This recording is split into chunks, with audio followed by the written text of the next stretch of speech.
Hello and welcome to the Red Zone podcast, a tight end analysis. I'm Big Italy 42. He is Jason Gilbo at JGilbo11.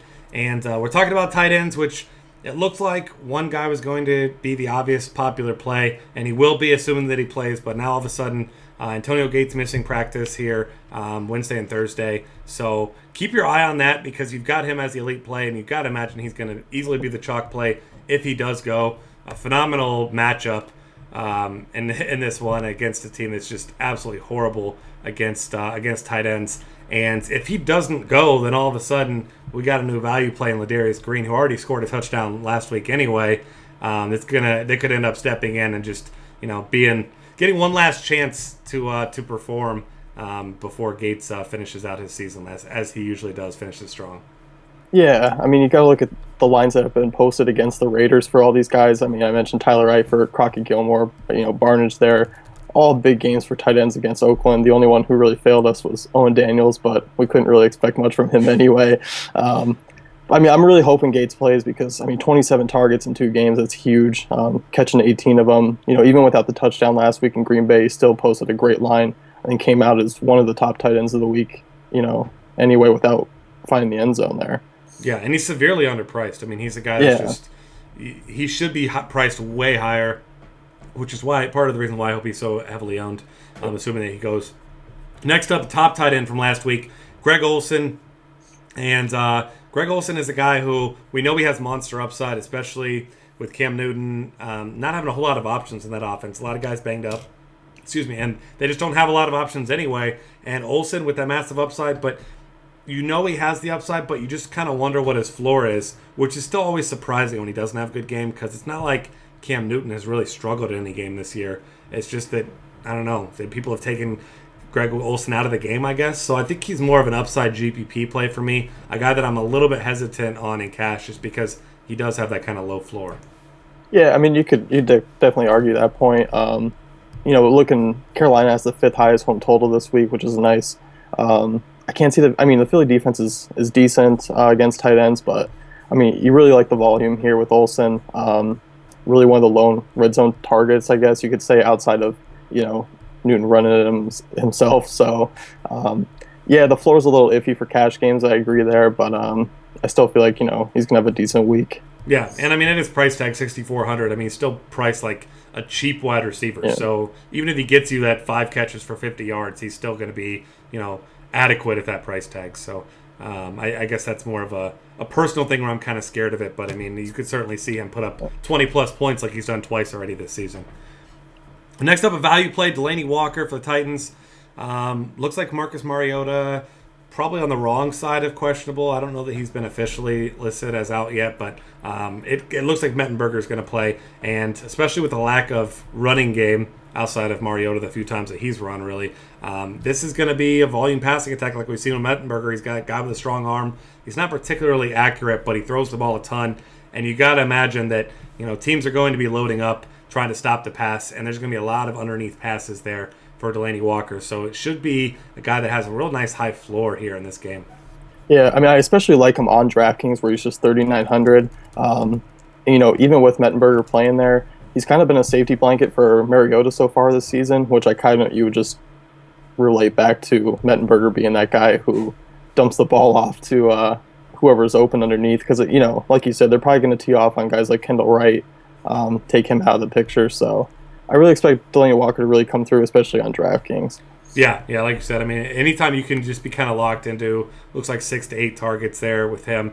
You don't really need anything big. You don't need a touchdown or anything of that nature to necessarily pay that off. So next up behind him, Jason Witten for the Cowboys. And it's Matt Castle, who isn't a great quarterback by any means, but I still consider him a step up from Brandon Whedon. As you mentioned in your article, he is, and very few quarterbacks are not. So he's at least slightly more accurate. And Jason Witten's a guy who can be a volume threat. He can be a red zone threat. And still with no Dez Bryant, this is a team that's seriously lacking that go-to guy. And lots of changes happening. Now Christian Michael getting the start at running back too. So maybe that gives him a spark on offense and kind of opens things up for the passing game. Yeah, looking per Football Outsiders, Giants ranked 20th in stopping opposing tight ends. So decent matchup there. And like you said, Castle is an upgrade as much as it is from Brandon Whedon, but I mean, the guy's a volume target. We haven't seen a big game since really the first week, but I mean, the offense has just been horrible. I expect it to be a little bit better, but I think they're going to be chasing the game for the most part, meaning Castle's going to have to throw the ball. Yeah, and I mean, like you said, if you can just get a nice high floor, hopefully we see some consistency with this offense. You got to imagine it's going to get at least marginally better this week. And then GPP plays, the two big targets. Travis Kelce coming in at 6,000 on FanDuel, 49 on DraftKings. And you mentioned he's one of your favorite swerves from Gates, especially on DraftKings. And it makes sense. I mean, really the only thing going against Travis Kelce has been the inconsistency of the Chiefs' offense. But, I mean, outside of that, when given opportunity and when getting his targets, I mean, he's always produced. And that's been the one thing you never worry about with him. Yeah. I mean, you look at last week in their first week without Jamal Charles, they couldn't run the ball at all. Smith ended up throwing a lot of times, but they didn't have the ball that much on offense anyway. The Vikings really controlled that game. But if given the opportunity, Kelce should still see targets as long as Andy Reid's smart enough to do that this week. But like you said, it's always a mystery with this team.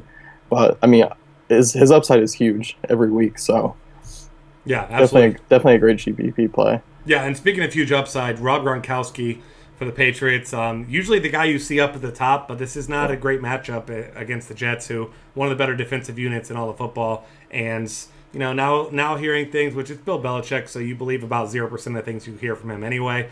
But we're hearing Darrelle Revis is going to be on Edelman, which he should be, and that makes a lot of sense. So probably some truth to that rumor there, and which would kind of lead us to believe that Tom Brady's going to be looking to his big tight end and Gronkowski a lot, and we really haven't seen that game where he has a huge target, where he's force-fed, where he's getting 12 to 15 looks. But I think that this could be, I don't know, I have a sneaking suspicion that this is the game where Gronkowski kind of just goes out there and Brady goes, okay, here's the ball, good luck, like go dominate these guys, try and stop us. Yeah, and it's a good week for that to happen because he's going to be low owned. I mean, 8,100 on both sides. Like you said, the matchup's not great, so it's going to keep low ownership there for us. So if you're willing to pay up, I mean, that ceiling is there, but it's still a tough question to fit in the lineups. Yeah, a risky proposition, but like you mentioned, low ownership. This might be the perfect spot, and that's not to say that there's any guarantee he has a huge game, anything of that nature. But it is a guarantee that he's going to be low owned. So if you want to get your low ownership with Gronkowski, this would be the week. Gary Barnidge next up, Mr. Circus Catch extraordinaire over here. Seems like every week he's making a ridiculous catch with something that's not his hands. So who knows what he gets creative with this week? Maybe he catches one that sticks in his face mask or something. Who knows? But Gary Barnidge has been great. He's been he's enormous, like you mentioned here, 6'6", 250, and he's a guy that's getting red zone looks. He's getting looks in the middle of the field, and although Denver's one weakness was the tight end position, that's still I think the best defensive unit in football. Yeah. And he found the end zone twice against them. So tight end struggles or not, he's still produced in a big way. Yeah, I mean, 5 touchdowns in the last 2 games. I mean, that's just insane. The Rams don't actually really match up well with tight ends. Looking at the coverage and stuff for them. I have to expect he finds the end zone yet again this week. Especially with his 4,900 price tag, he'll pay that off again probably.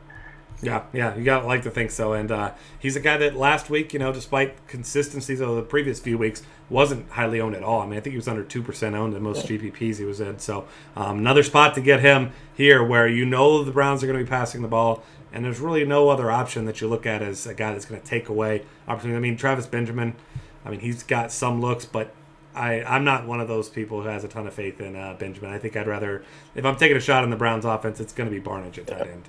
So. All right, that'll wrap things up here for this week. Find us on Twitter at DF Cafe. Subscribe to our YouTube channel. Lots of other great content for NFL and in Week 7 at dailyfantasycafe.com.